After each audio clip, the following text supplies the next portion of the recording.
Pandit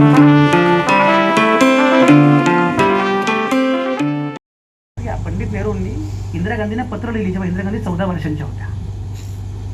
glimpses of the world history हे जे पुस्तक आहे ते पुस्तक म्हणजे इंदिरा गांधींना नेहरूंनी लिहिलेले पत्र आहे. तुमच्या पण घरामध्ये इंदिरा आहे, तुम्ही नेहरू नाही आहात, हा प्रॉब्लेम आहे. मी तुला मुद्दाम सांगतो. मी मागाशी उल्लेख केला माझ्या BSc ॲग्रिकल्चरचा. मी फार स्कॉलर विद्यार्थी होतो पूर्वीपासून. मी 10वीला बोर्डात आलो, 11वी 12वीला सायकोलॉजीला राज्यात पहिला आलो. बरोबर आहे का नाही? चुकी सांगत नाही ना? ते म्हणते थापा मारू नको. BSc ॲग्री झालं. BSc ॲग्री करताना माझ्या लक्षात आलं की हे काय आपल्याला आवडत नाही. बरोबर ना? हे काय आवडत नाही, काहीतरी वेगळं केलं पाहिजे. तर काय करायचं? तर मला प्रश्न पडला काय करायला पाहिजे. कारण ॲग्रिकल्चर ऑफिसर वगैरे होणं काही मला शक्य नव्हतं. आमचे लोक MPSC UPSC वगैरे करतात, IAS वगैरे होतात. तर मला IAS वगैरे होण्यात रस नाही. आपण मंत्र्यांपुढे जाऊन यस सर वगैरे, आपण मंत्र्यांना विचारणार की तुम्ही गुवाहाटीला का गेला होता? ते आपलं काही काम नाही. आपल्याला काय करायचं? मी नेहमी सांगतो की जर मी समजा कलेक्टर झालो असतो तर मी एक वाईट कलेक्टर झालो असतो. मी ॲग्रिकल्चरचा प्राध्यापक झालो असतो तर एक वाईट प्राध्यापक झालो असतो. पण जर मी ते झालो असतो तर महाराष्ट्रानं एक चांगला संपादक गमावला असता.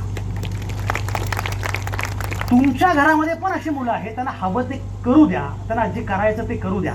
आणि ते करणं फार महत्त्वाचं आहे. मला असं वाटतं की उद्याचा भारत हा या मुलांच्या डोळ्यामध्ये आहे. त्यांची स्वप्न सांभाळली पाहिजेत. ते स्वप्न सांभाळताना त्यांच्याशी संवाद केला पाहिजे, बोललं पाहिजे, त्यांचे मित्र झाले पाहिजे. आणि दांभिकपणा न करता खरोखरच जातीपाती धर्म एक लक्षात घ्या. मुलं ते करत नाहीत जे तुम्ही सांगता, मुलं ते करतात जे तुम्ही करता. आपण काय करतो आहोत हे आपण स्वतःला विचारलं पाहिजे. बाळा खरे बोलावे. बाळ बघतं आई किती खोटे बोलते. बाळा अमुक वागावे. बाळ बघतं बाप काय करतो. आपल्याला काय करायचं आहे हे नीटपणे सांगितलं पाहिजे. आणि म्हणून म्हटलं उद्याचा महाराष्ट्र ज्या लोकांसाठी त्यांच्यासाठी काम करत राहणं, त्यांना बोलत राहणं, त्यांना सांगत राहणं हे अत्यंत महत्त्वाचं आहे. येणारा महाराष्ट्र हा खूप चांगला आहे. मी मगाशी म्हटल्याप्रमाणे जनशेड आपले एवढ्या मोठ्या संख्येनं लोक एका व्याख्यानमालेसाठी येतात हे अत्यंत आश्वासक चित्र आहे.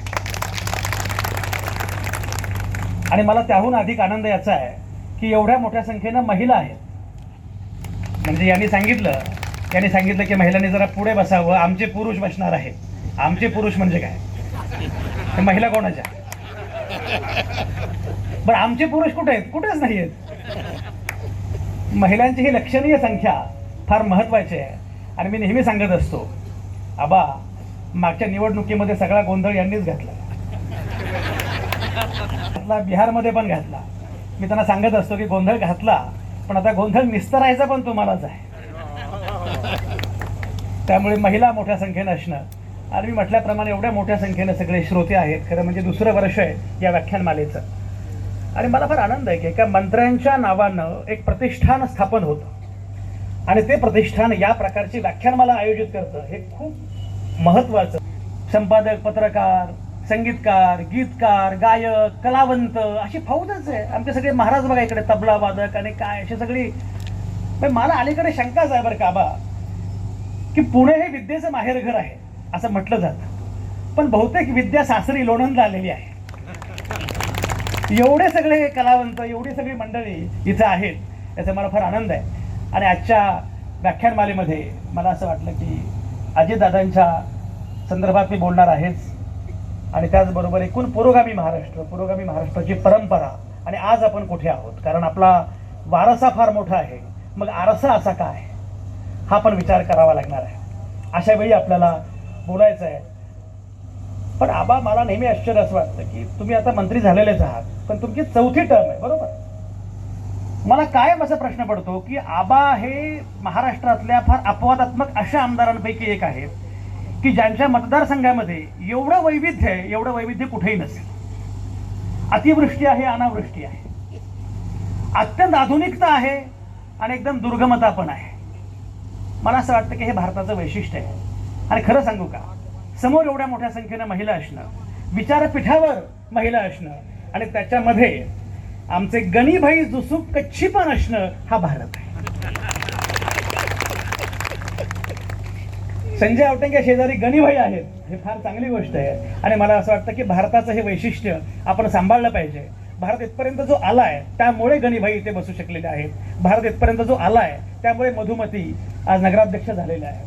हा भारत आपल्याला सांभाळायचा आहे, जपायचा आहे, लक्षात ठेवायचा आणि पुढे घेऊन जायचं. खरं म्हणजे अजितदादा गेल्यापासून या क्षणापर्यंत मी कालच सुनेत्रा बहिणींना सांगत होतो की म्हटलं दादा गेले हे मला अजूनही पटत नाही. अक्षरशः मला असं वाटतं की नाही दादा कधीतरी फोन करतील, संजय राव ते आपली भेट नाही, बरेच दिवस झाले माझ्यावर काही टीका केली नाही. मला कमाल अशी वाटायची की अजितदादांवर मी जेवढा हल्ला चढवला तेवढा मी फार कमी लोकांवर चढवला असेल. मी अनेक ठिकाणी हे बोललो आहे, पण जेवढी टीका मी अजितदादांवर केली तेवढी फार कमी लोकांवर केली असेल, कमी नेत्यांवर केली असेल. पण दादांचा फोन यायचा, संजय राव झाला का भाषण, आता या, जे बाहेर बोललात ते जरा मला येऊन सांगा. मी त्यांना म्हटलं मी एवढी टीका तुमच्यावर करतो म्हणे. नाही संजयराव, लोकशाहीमध्ये ही स्पेस असली पाहिजे, लोकशाहीमध्ये हा अवकाश असला पाहिजे आणि याला लोकशाही असं म्हणतात. मी त्यांना सांगितलं डॉक्टर बाबासाहेब आंबेडकरांचं 25 नोव्हेंबर 1949 संसदेमधलं गाजलेलं भाषण आहे. संविधान सभेमध्ये बोलताना डॉक्टर बाबासाहेब आंबेडकर असं म्हणाले, तुम्ही एखादा मुद्दा मांडलात आणि तुमचा मुद्दा मला पटला नाही तर तुमचा मुद्दा खोडून काढण्यासाठी मी माझी बुद्धी पणाला लागेल, पण मला न पटणारा मुद्दा सुद्धा तुम्हाला मांडता यावा यासाठी जीवाची बाजी लागेल. माऊली तुका म्हणे होय स्वतःशी संवाद, आपलाची वाद आपणाशी. बाबासाहेब म्हणतायत, बाबासाहेबांनी जेव्हा मूक नायक सुरू केलं 1920 मध्ये, तेव्हा शिरोभागी तुकारामांचा भंग आहे. काय करू आता धरून या भीड, निशंक हे तोंड वाजवत आहे. ही परंपरा आहे आपली. आणि म्हणून अजित दादा जर आज असते कार्यक्रमाला आणि मी असा उशीर आलो असतो, दादा म्हटलं तर संजय राव ते बाकी तुमचं संपादक असाल तुम्ही, वेळा माळायच्या, पण आबा त्याच तालमीतले बरोबर. मी त्यांना म्हटलं बरं माणूस कसा बघा, म्हणजे हा मला कळत नाही की हे नक्की कुठले आमदार आहेत. म्हणजे अमेरिकेत किंवा युरोपात सुद्धा असा लोक विचार करत नाही. म्हटलं तुम्ही 7:30ला आलात का?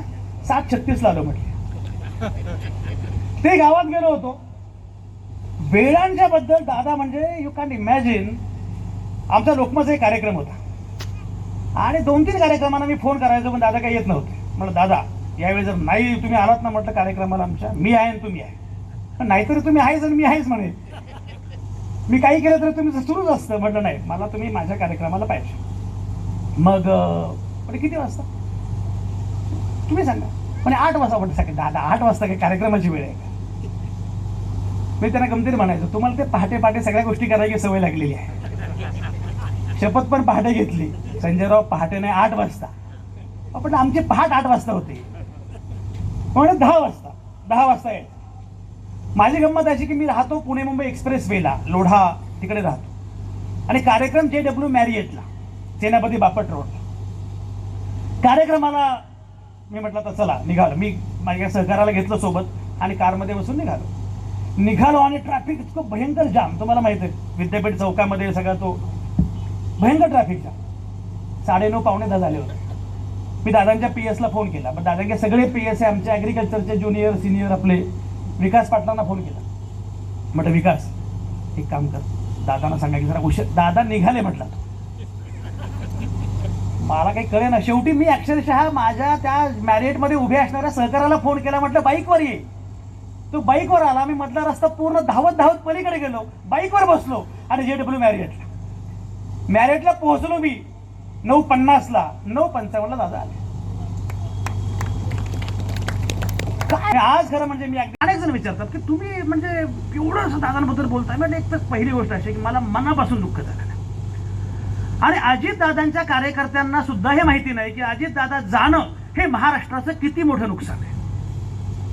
ते आज कळणार नाही बरं का, ते आज कळणार नाही, काही वर्षांनी कळेल. मी परवा एका भाषणामध्ये म्हटलं होतं की बाप गेल्यानंतर पोरांना काहीच कळत नाही. 13व्याला पोरगच उभं असतं सगळ्यांचं स्वागत करत. वर्षभरानं कळतं की आपण बाप गमावला म्हणजे काय गमावलंय. अजितदादांसारखा नेता, मी हे नेहमी लिहिलेलं आहे, नेहमी सांगितलेलं आहे की यशवंतराव चव्हाणांच्या नंतरचा, यशवंतराव चव्हाणांच्या स्कूलचा शेवटचा विद्यार्थी म्हणजे अजित पवार. हे जे पुरोगामी स्कूल आहे महाराष्ट्राचं, यशवंतराव चव्हाणांचं स्कूल आहे, त्या यशवंतराव चव्हाण स्कूलचा शेवटचा विद्यार्थी. अलीकडे काय झालं माहिती आहे का, नेता तयार करायचा असेल ना तर सोशल मीडिया, इमेज मेकिंग, सर्वे, लोक येतात नेत्याला सांगतात तुम्ही जरा सोशल मीडिया जरा बघा, जरा सर्वे वगैरे, तुला कोणी विचारत नाही. आणि हे पुन्हा सांगतात की त्यांना आमदार मी केला, अरे तुला गावात कोणी विचारत नाही. घरात तुझं ऐकत नाही कोणी, आणि मी याला आमदार केलं. एकूणच सोशल मीडिया इमेज मेकिंगचा जमाना आलेला आहे. त्यामुळे नेते आता आकाशातनं टपकतात. मातीत नेते उगवणं हे आता बंद झालंय. मातीत उगवलेला शेवटचा नेता म्हणजे आमचे अजितदादा. ते ऑर्गॅनिक नेते होते, सेंद्रिय नेते होते. त्यांच्यामध्ये माणसांचे सगळे गुण होते आणि माणसांचे सगळे दोष पण होते.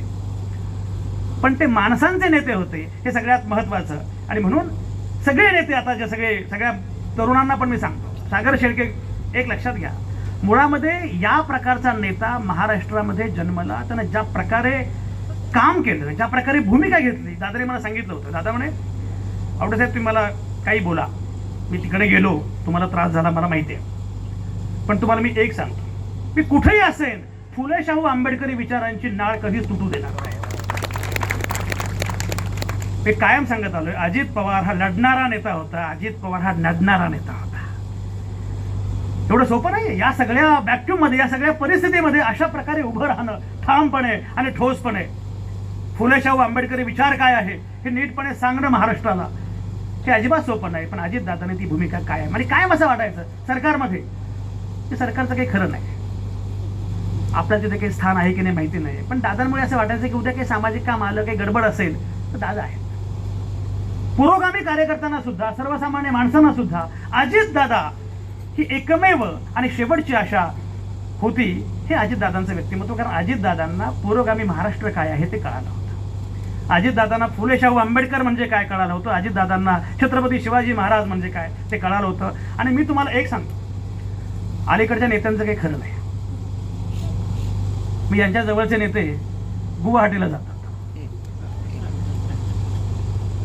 आणि तिकडे जाऊन काय करतात, कुठे कामाख्या सापडली यांना मला माहित नाही.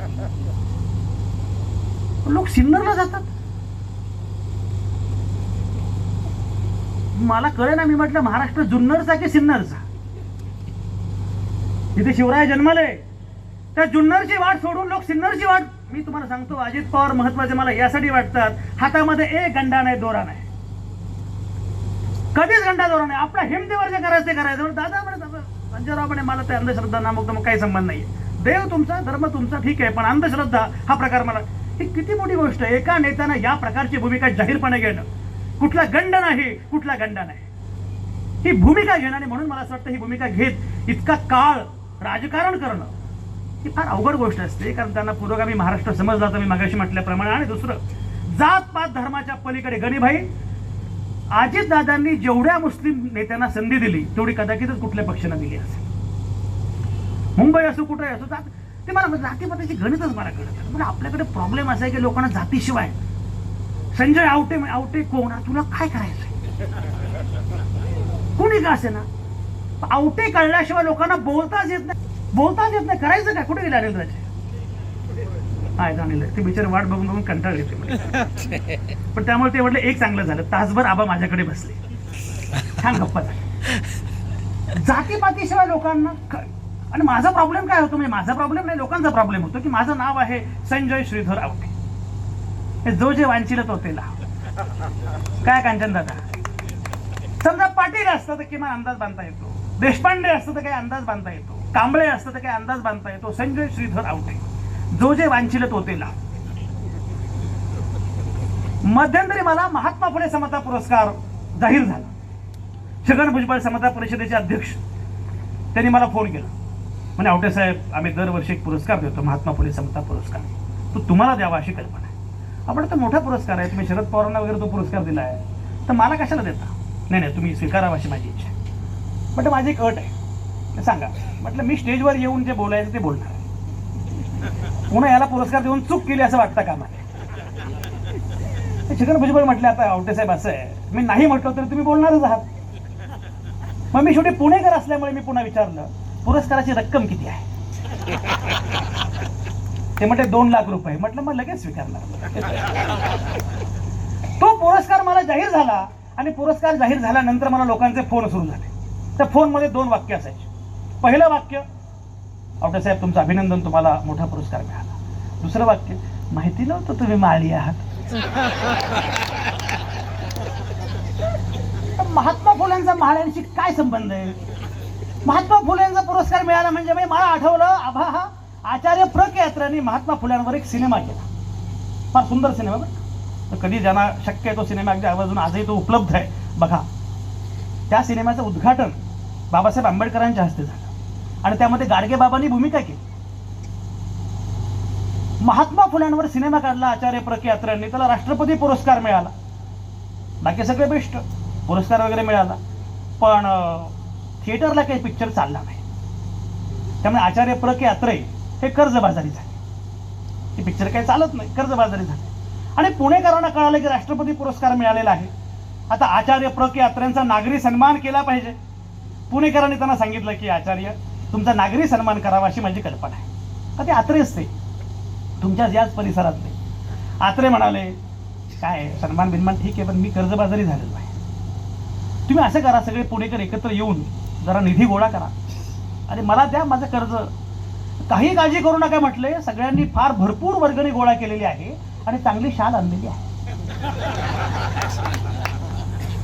पुणेकरांची वर्गणी गोळा करण्याची मॅक्झिमम पद्धत तेवढीच, म्हणजे ते काही मकरंदापा थोडेच आहेत की अरे. त्या भाषणामध्ये आचार्य प्र के अत्रे असं म्हणाले की महात्मा फुल्यांवर मी सिनेमा केला, सिनेमा फारच चांगला झाला, राष्ट्रपती पुरस्कार वगैरे त्या सिनेमाला मिळाला, पण सिनेमा थिएटरात काही चालला नाही. कारण काय तर कारण हे की सिनेमा माळ्यावर काढला, ब्राह्मणांनी बघितला नाही, आणि सिनेमा ब्राह्मणांनी काढला म्हणून पुण्यातल्या माळ्यांनी बघितला नाही. सिनेमा पडला. हे तेव्हापासून आजताग आहेत. मग मी मुद्दाम सांगत असतो, माझ्या प्रत्येक भाषणामध्ये सांगत असतो की हे सांगितलं पाहिजे, विशेषतः नव्या पिढीलाही सांगितलं पाहिजे की छत्रपती शिवाजी महाराज हा प्रेरणास्रोत आहे महाराष्ट्राचा. हे महाराष्ट्राला सगळ्यात पहिल्यांदा सांगितलं कोणी? महात्मा फुल्यांनी. रायगडावरची समाधी सगळ्यात पहिल्यांदा शोधून काढली कोणी? महात्मा फुल्यांनी. शिवरायांचा पहिला पवाडा गायला कोणी? महात्मा फुले. आणि जो सत्याग्रह केला बाबासाहेबांनी 14 तळ्याचा 1927ला, त्या बाबासाहेबांचं गाजलेलं भाषण आहे. बाबासाहेब असं म्हणतात, हा सत्याग्रह मी कुठेही करू शकलो असतो, पण हा सत्याग्रह मी इथंच करतोय कारण ही माझ्या रयतेच्या राजाची भूमी आहे. आणि इथे गाजले या कोकण पुण्यभूमीवर, एक त्या रायगडावर, एक चवदार तळ्यावर. शिवबा ज्योतिबा बाबा यांच्यामध्ये असणारं हे जैव नातं समजल्याशिवाय आपल्याला खरा महाराष्ट्र कळणार नाही, आपल्याला पुरोगामी महाराष्ट्र कळणार नाही. आणि मग अजित पवारांची फुले शाहू आंबेडकरी भूमिका का होती, कशासाठी होती? एक वेळ मी पक्षीय भूमिका बदलेन, मी बाकी काही भूमिका बदलेन, पण माझा विचार आणि माझी वैचारिक भूमिका मात्र बदलणार नाही. नागपुरात जाऊन सुद्धा तिकडे जात नव्हते. हे जे वैशिष्ट्य दादांचं, मला असं वाटतं की नव्या नेत्यांनी सुद्धा हा वारसा लक्षात घेतला पाहिजे की आपण इथे का आहोत. सत्तेमध्ये एक लक्षात घ्या दादा, आणि विकासामध्ये सर्वसामान्य माणूस केंद्रबिंदू असला पाहिजे, याचा हा मुद्दा आहे. अलीकडे काय झालं माहिती आहे का? मेट्रो आणि मेट्रो म्हणजे विकास. अरे विकास तो नाहीये. तुम्हाला गंमत सांगतो, डॉक्टर अजित रानडे नावाचे एक प्रख्यात इकॉनॉमिस्ट आहेत. ते मध्यंतरी माझ्याकडे आले. त्यांना मी म्हटलं, रानडे साहेब तुम्ही इकॉनॉमिस्ट आहात, हे डेव्हलपमेंट नावाची गोष्ट काय? What is development? तुम्ही इकॉनॉमिस्ट म्हणून विकासाची व्याख्या कशी करा? बरं तिकडे आपण ते छापलंय, आपल्या अंकात छापलेलं आहे, तुम्ही वाचलं असेल. ते मला म्हणाले, आवटे साहेब तुम्ही कधी फ्रान्सला गेलाय का? म्हटलं मी बहुतेक बऱ्याच देशांना गेलो आहे, पण फ्रान्सला काही गेलो नाही. तसंही सगळ्या देशांना जाऊ शकेल असं आपल्याकडे एकच माणूस आहे.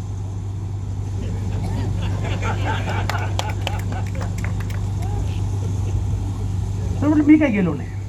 ते म्हणजे आपण कधी फ्रान्सला गेलो की आपण जातो पॅरिसला. पॅरिसला गेलो की आपण काय करतो? आपण हॉटेलमध्ये चेक इन करतो. चेक इन केले की रिसेप्शनला आपण फोन करतो, मिनरल वॉटर, पाणी, पाण्यासाठी आपण फोन करतो. फोन केल्यावर ती म्हणते पाणी प्यायचं आहे का? आपण म्हणतो हो. ती म्हणते जा आणि कुठल्याही नळाचं पाणी प्या. आपण म्हणतो ओ, ती पण म्हणते ओ, कारण फ्रेंचमध्ये ओ म्हणजे पाणी. ते पुढे असं म्हणाले, ज्या देशामध्ये, ज्या शहरामध्ये, ज्या गावामध्ये कुठल्याही नळाचं पाणी डोळे झाकून पिता येतं त्याला विकास म्हणतात. जिथे सरकारी रुग्णालयामध्ये आपल्या पेशंटला ऍडमिट करावं असं श्रीमंतांना पण वाटतं त्याला विकास म्हणतात. पुण्यामध्ये ससून हॉस्पिटल आहे.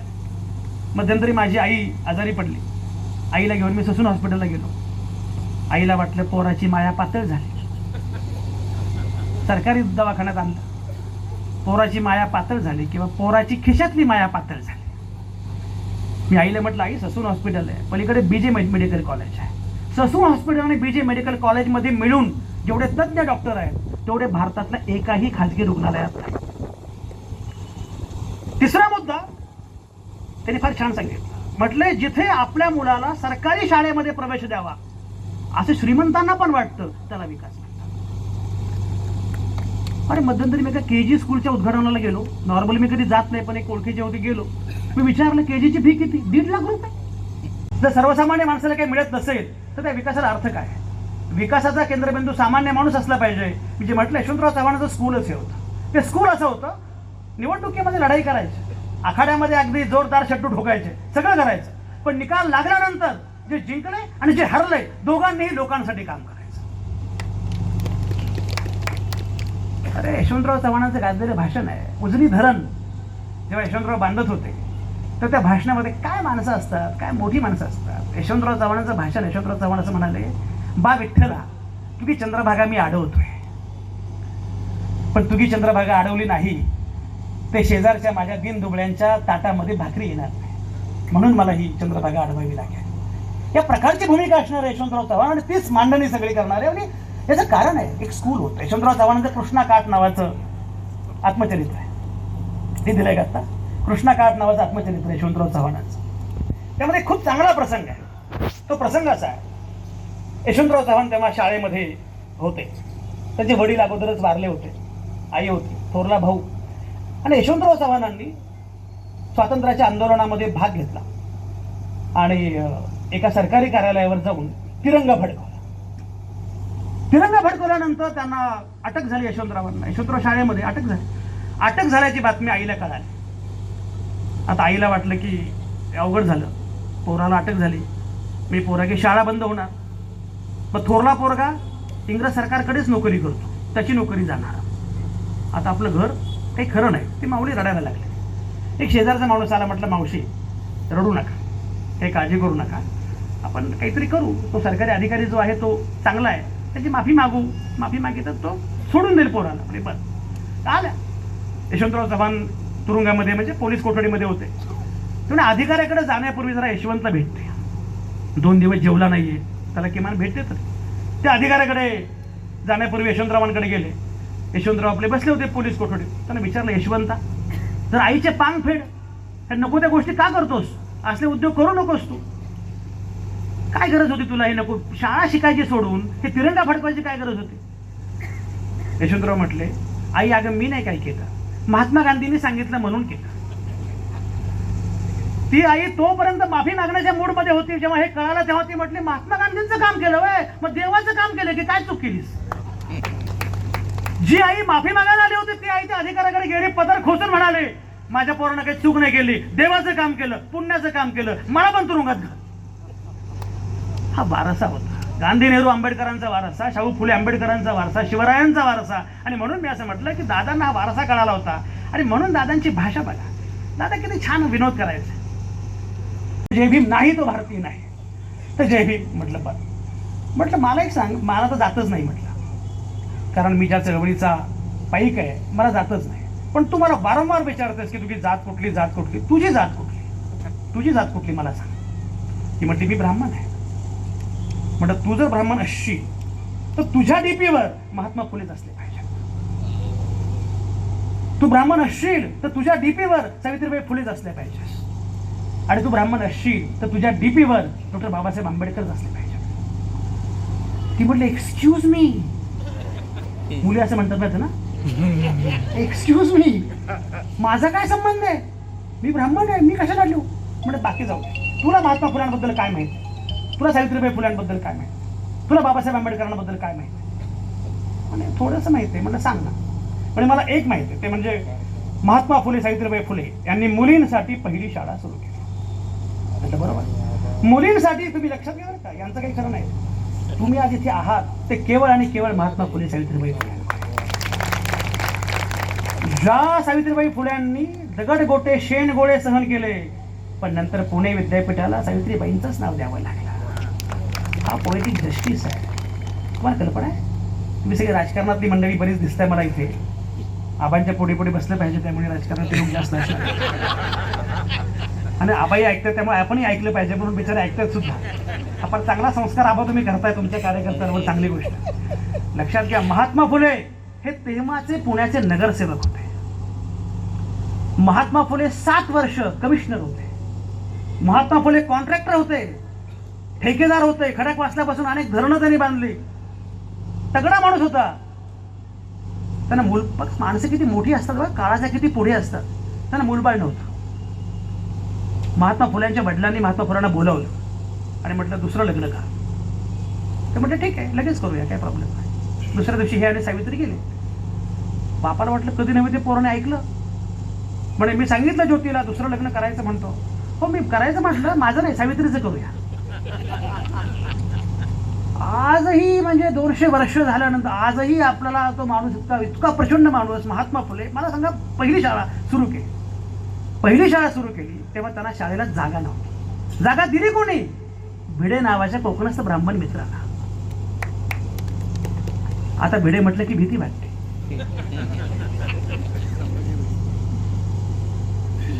भरत निगडे, मला भरत निगडेना झुपकेदार मिशा फुटल्या कसं वाटायला लागलं. दुसरी गोष्ट अशी, जेव्हा सुरू केली शाळा तेव्हा मुलींची शाळा आहे, शिकवायला शिक्षिका पाहिजे, महिला पाहिजे. शिकवणार कोण?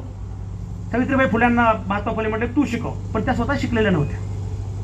ज्योतिराव म्हटले मी तुला शिकवतो, पण माझं कार्यबाहुल्य खूप आहे. तेव्हा त्यांना शिकवायला गोवंडे, बाळवेकर, परांजपे हे ब्राह्मण मित्र पुढे आले. आणि एवढंच नाही, जेव्हा मुलींची पहिली शाळा सुरू झाली तेव्हा पहिल्या बॅच मध्ये जवळजवळ सगळ्या मुली त्या ब्राह्मण होत्या. तर तेव्हा बहुजन पुरुष शिकत नव्हते, तर स्त्रिया कधी शिकायच्या? तुम्ही कल्पना करा, आज बायका खासदार होतात आणि नंतर ज्या काही मुक्ताफळं उधळतात. तुम्ही कशामुळे इथपर्यंत आलेले आहात? मी म्हटलं बरं, तुला हे माहिती आहे, तुला आणखी काय माहिती आहे? म्हणजे मला हे माहिती आहे की त्यांनी केशवपनाच्या विरोधामध्ये संप केला. तर बरोबर, तुम्हाला हे माहिती आहे का? तेव्हा नवरा गेल्यानंतर बायकोचं केशवपन करायचं. तुम्ही काकास्पर्श बघितला असेल, प्रामुख्यानं ब्राह्मण महिलांचं केशवपन होऊ नये म्हणून महात्मा फुल्यांनी ओबीसी रोजगार बुडवला. पण आणखी तुला काय माहिती आहे? तुम्ही कधी फुलेवाडा बघितलाय का? पुण्यात गेल्यावर फुलेवाडा बघा आणि फुलेवाडा बघितल्याशिवाय मरू नका. ज्या महात्मा फुल्यांना बाबासाहेबांनी गुरुस्थानी मानलं, तर आजही प्रसूतीगृह आहे. त्या काळात काय व्हायचं? लग्न लवकर व्हायचं. मुलीचं वय 9, नवऱ्याचं वय 50. नवरा जायचा, त्याच्यानंतर तिचं लैंगिक शोषण व्हायचं. ती बाई प्रेग्नंट राहायची, पण लोक लज्जेमुळे आत्महत्या करायची, गर्भपात करायची. तुम्ही कल्पना करा, महात्मा फुल्यांनी सांगितलं, फुले दाम्पत्याने सांगितलं, अशा महिलांनी आमच्याकडे यावं, इथं बाळंत व्हावं, मूल इथेच ठेवावं आणि निघून जावं. मी म्हणलं तुला हे माहिती चांगली गोष्ट आहे, तुला एक फक्त आकडेवारी सांगतो. ज्या 42 महिला बाळंत होऊन गेल्या, 42च्या 42 ब्राह्मण होत्या.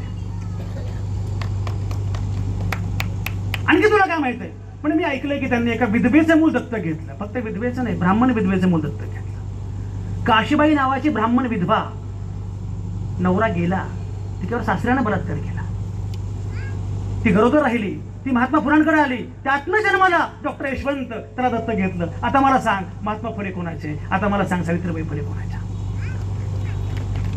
आणि बाबासाहेबांनी हिंदू कोड बिलाच्या मुद्द्यावर बाबासाहेबांनी केंद्रीय मंत्रिपदाचा राजीनामा दिला. हिंदू कोड बिल काय होतं? माझ्या महिलांना संपत्तीमध्ये वाटा मिळाला पाहिजे.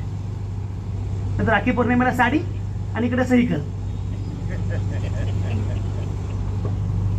संपत्तीमध्ये वाटा मिळाला पाहिजे, घटस्फोटाचा अधिकार असला पाहिजे, लग्नाचा निर्णय बाईला स्वतः घेता आला. हिंदू कोड बिलाच्या मुद्द्यावर बाबासाहेबांनी केंद्रीय मंत्रिपदाचा राजीनामा दिला.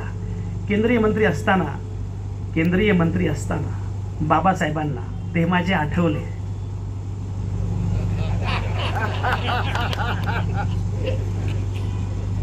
तर हे मात्र विसरले.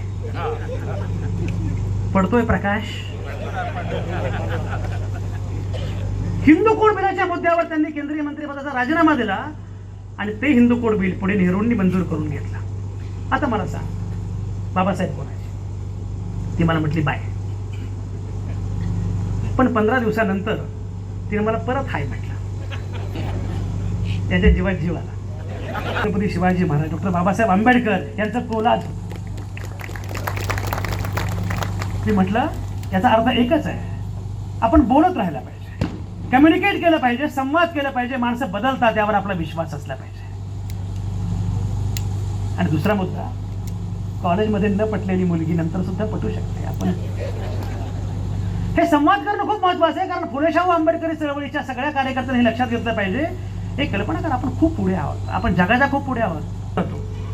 जे आम्ही विचारही केला नाही ते आम्हाला विचारतात. आणि पुन्हा अडचण तीच आहे, उद्या पिंपरी चिंचवड महानगरपालिकेला मी भेट देतोय. किती वाजता? 5:30 वाजता पहाटे. या प्रकारे 24/7 काम करणारा, या प्रकारे या मूल्य व्यवस्थेसाठी काम करणारा असा नेता आपल्याकडे होता, आपल्या सोबत होता. अजितदादा गेले आणि मगाशी म्हटलं ना विनोदास, ते पुणे महानगरपालिका निवडणुकीमध्ये सुरू होतं, प्रचार सुरू होता. दादा बोलत होते. दादा म्हटले विकासाला साथ द्या, पुणेकरांनो विकासाला साथ द्या. तो संबळवाला काय थांबेच ना. तर म्हटलं अरे त्याला म्हटलं मी साथ द्या विकासाला, तुला नाही म्हटलं, तू थांब. हे जे होतं की नाही, हे सहजपणे बोलणं, हे सहजपणे नर्म विनोद आणि सहज शैलीमध्ये. आणि तुम्हाला गंमत सांगतो, पत्रकार नॉर्मली कुणी काही बोललं ना त्यांना रागवतो, पण दादा थेटपणे म्हणायचे तू गप्रे. आणि नंतर आम्ही विचारायचो की तू दादा असं म्हटले. दादा तेव्हा असं म्हणतात, पण नंतर दादा एवढं प्रेमही करतात. दादांबद्दल एक शब्द खरा आहे, दादांचा दबदबा होता, दरारा होता, दहशत नव्हती. बारामतीमधल्या माणसांना, मतदारसंघातल्या माणसांना दादा एवढं कोणीच झापत नसेल. इथले काही बारामतीतले लोक आलेत किंवा परिसरातले लोक आले त्यांना एवढं कोणीच झापत नसेल. तरी लोक म्हणायचे दादाने झापलं. तर ते म्हणाय की दादाने झापलं दादासारखं, पण दादा तेवढंच प्रेमही करतो दादासारखं. हे प्रेम करणारा, खात्री वाटणारा, सर्वसामान्य माणसांना आपला माणूस वाटणारा असा एक नेता आपण गमावणार. पण मी म्हटलं नेता गमावला, आपण अभिवादन केलं पाहिजे, स्मरण केलं पाहिजे, सगळं मान्य. पण सगळ्यात महत्त्वाची गोष्ट, आता पुढे हा वारसा कसा चालवायचा ते पण बघितलं पाहिजे. पुणे जिल्हा शिक्षण मंडळ नावाची संस्था, एक लक्षात घ्या, अजित पवार असोत किंवा शरद पवार असोत, यांनी खूप महत्त्वाच्या संस्था आपल्या सोबत ठेवल्या. रयत शिक्षण संस्था, पुणे जिल्हा शिक्षण मंडळ. तुम्हाला कल्पना आहे का, येणारा काळ गोरगरिबांनी शिकूच नये असा काळ असणार आहे. पण मध्यंतरी नागपूरमध्ये डॉक्टर चंद्रशेखर मेश्राम नावाचे एक न्यूरोसर्जन आहेत गरीब आहेत, त्यांना पद्मश्री मिळाली. त्याचा नागपूरमध्ये जाहीर सत्कार, नागरी सत्कार माझ्या हस्ते होता. त्या कार्यक्रमाला मी गेलो. सुरुवातीला बोलताना डॉक्टर चंद्रशेखर मेश्राम यांनी भाषण केलं. 5 मिनिटच बोलले. ते म्हटले मी आता बौद्ध आहे, पण मी जन्मलो तेव्हा बाबासाहेबांनी काही धर्मांतर केलं नव्हतं. त्यामुळे महार कुटुंबामध्ये जन्मलो. नागपूर जवळच्या एका छोट्या खुर्द बुद्रुक गावामध्ये मी जन्मलो. त्या कालावधीमध्ये एक महार कुटुंबातला गावातला पोरगा हा जागतिक कीर्तीचा न्यूरोसर्जन होण्याची शक्यता होती. आजच्या व्यवस्थेमध्ये सीईटी, जेई, नीट आणि अमुकून तमुकून एंट्रान्स या सगळ्या प्रक्रियेमध्ये सर्वसामान्य माणसांनी शिकूच नये अशा प्रकारची व्यवस्था केली जात आहे. अशा वेळी रयत शिक्षण संस्थेसारखी एक संस्था या पद्धतीनं टिकवणं, कर्मवीर भाऊरावांचा वारसा या प्रकारे सांभाळणं, पुणे जिल्हा शिक्षण मंडळ या प्रकारे सर्वसामान्य म्हणजे मी त्या पुणे जिल्हा शिक्षण मंडळाच्या शाखा बघतो मुळशी तालुक्यात दुर्गम भागामध्ये, पोळवण फिरवण, कुठे कुठे भोर वेल्हा, जिथे कुठे कुणी जाणं शक्य नाहीये अशा ठिकाणी शाळा सुरू करणं, त्या शाळा चालवणं नीटपणानं, नेमकेपणानं. टापटीप स्वच्छता हा वरवरचा मुद्दा झाला, पण कंटेंट म्हणून सुद्धा हे आपल्या सांभाळणं ही खूप मोठी गोष्ट आहे. आणि म्हणून मी म्हटलं की अजित पवारांच्या जाण्यामुळे बहुजन राजकारणात खूप मोठं नुकसान झालं. सर्वसामान्य माणसांच्या राजकारणाचं खूप मोठं नुकसान झालंय. सर्वसामान्य माणसांचा, या माय माऊलींचा विचार कोण करणार आहे? की म्हणते माझ्या खात्यात एवढे आले, त्यांच्या खात्यामध्ये काही उरलंय का? पण नातवंडांच्या खात्यामध्ये काही उरलंय का? ते पुण्यामध्ये मला एक बाई म्हटली की आता खाता, म्हटलं अरे ती मुळा मोठा संपली, पवना गेली, इंद्रायणी गेली, नद्या गेल्या, करायचं काय पुढच्या पिढ्यांनी? सर्वसामान्य माणसाचा विचार करणारं राजकारण उभं राहणं हे जास्त महत्वाचं आहे. मध्यंतरी एक अमेरिकेतला मित्र माझ्याकडे आला आणि आमच्याकडे पुण्यामध्ये नदीपात्रात सभा होता. सर्वसामान्य माणसाच्या विकासाच, अरे या देशाची तुम्ही कल्पना करा, संविधान अर्पण कोणाला केलंय? सर्वसामान्य माणसांना. दायगोडे साहेब तुम्ही पुस्तक लिहिलंय, कुणाला अर्पण केलं पुस्तक? आई वडिलांना. आमच्या एका मित्रांना बायकोला पुस्तक अर्पण केलं. तर हसण्यासारखं काय त्याच्यात? पण वाक्य फार भारी होतं. माझ्या प्रिय पत्नीला हे पुस्तक सप्रेम. खालचं वाक्य होतं, जी नसती तर हे पुस्तक 4 वर्षांपूर्वीच आलं असतं. संविधान लिहून पूर्ण झालं, संविधान अर्पण कोणाला करायचं असा मुद्दा पुढे आला. काही लोक म्हटलं यांना अर्पण करू, त्यांना अर्पण करू.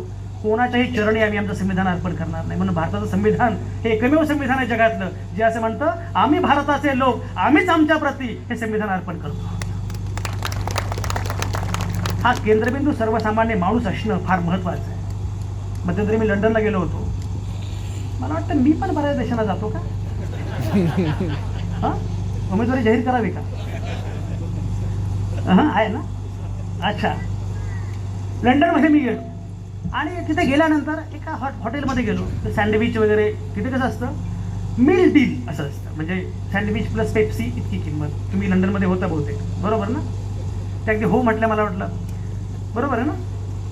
आणि ते झालं. तर माझ्या स्थितीत बागेत पोलीस ऑफिसर आला एकदम. त्याने पण तो रांगेत उभा राहिला, सँडविच घेतलं, कोल्ड्रिंक घेतलं, ऑनलाईन पैसे दिले आणि तिथे उभा राहिला, खात उभा राहिला. त्याला मी म्हटलं आम्हाला सवय आहे ना की काय करता, म्हटलं तुम्ही पोलीस अधिकारी वाटतं. हो पोलीस अधिकारीच आहे. तर माझ्या लक्षात आलं की तो आपल्याकडे SP वगैरे असतात ना, IPS, तसा पोलीस अधिकारी होता तिथला. म्हटलं तू SP असून रांगेत उभा राहतो, आमच्याकडे PI पण रांगेत उभा राहतो. मुळात पैसेच देत नाही. तिने तर हॉटेलवाल्याला वाटतं आपण काहीतरी चूक केली. तो म्हटला PIच काय, इथं PM सुद्धा रांगेत उभा राहतो. हा देश कॉमन मॅनचा आहे. मी नेहमी सांगत असतो की हा देश कुठल्याही नरेंद्र मोदींचा नाही, हा देश कुठल्याही राहुल गांधींचा नाही, हा देश कुठल्याही देवेंद्र फडणवीसांचा नाही, हा देश कुठल्या उद्धव ठाकरेंचा नाही, हा देश कुठल्या एकनाथ शिंदेंचा नाही, हा देश कुठल्या शरद पवारांचा नाही. हा देश तुमचा आणि माझा आहे. आणि म्हणून आपला नेता, आपल्यात उगवलेला, मातीत उगवलेला नेता की ज्याला कळतं काय आहे ते,